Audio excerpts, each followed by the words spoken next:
Over the last couple of years, we've seen an exponential increase in scams. This is especially more prevalent now that AI is making it much more accessible for a lot of criminals to issue scams to massive amounts of people.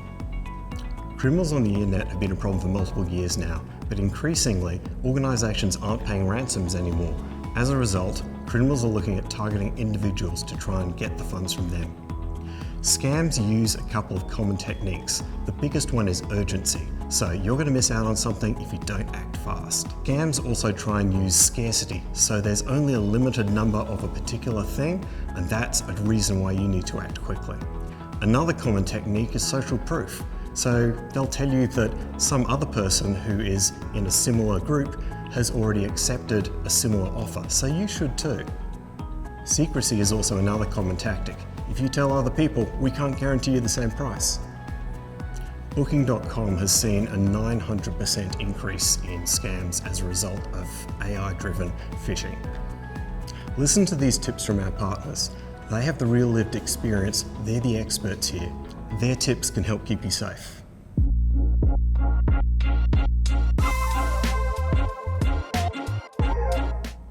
I'm Lindsay Mason. I work at Colorado State University, where I serve as the Director of Off-Campus Life. I'm Jen Burcham, and I'm Assistant Director of University and Community Housing Services at University of California, Santa Barbara. A scam is some type of fraudulent scheme with the intent to get something valuable from you, most likely money. We're going to go through some of the red flags and things to look for when you're looking for housing so that you can identify whether or not it's legitimate. If someone ever sends you money with the intention to send money back to them, that's a red flag. A legitimate landlord will never send you money with the intention that you get money back to them, either via Venmo or a money order or something similar. Another scam that we commonly see are legitimate addresses in your hometown, but they're being rented by somebody who is not the owner or the manager. You may notice that the rent price for the house or the apartment may be way below market. Anything too good to be true normally is. You may use social media to find roommates or find housing. And while there are what I believe to be legitimate connections being made on social media, if you post on any social media platform and someone responds to you within, say, 60 seconds, that's likely a bot. That's a scam. One of the red flags to look for is in the communication. Oftentimes the communication, when it's a scam, can come off as extremely formal, and there's usually a sense of urgency. That sense of urgency creates a sense of panic for the person that's looking for housing, and sometimes when you're stressed or you're panicked, you're not picking up on the red flags. So make sure to read aloud the emails, read aloud the text communication, and be sure to have other people have eyes on it.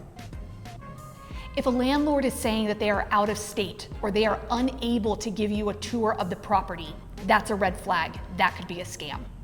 If you're questioning if something is a scam, you can Google the person's name, you can Google the name of the property, you can also search for the property tax records to see if that person is listed as the owner and if it's legitimate.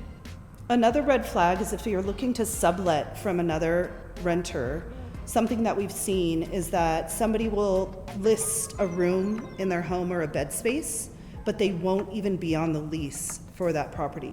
So be sure to contact the property owner to ensure that the person that you're subletting from is on the lease. Scams are pervasive, especially in the housing market. These are just a few tips to help you on your housing journey. If you believe that you've been caught up in a scam, reach out to someone on your campus for help. Be sure to slow down, don't panic, and know that there's resources available to help you.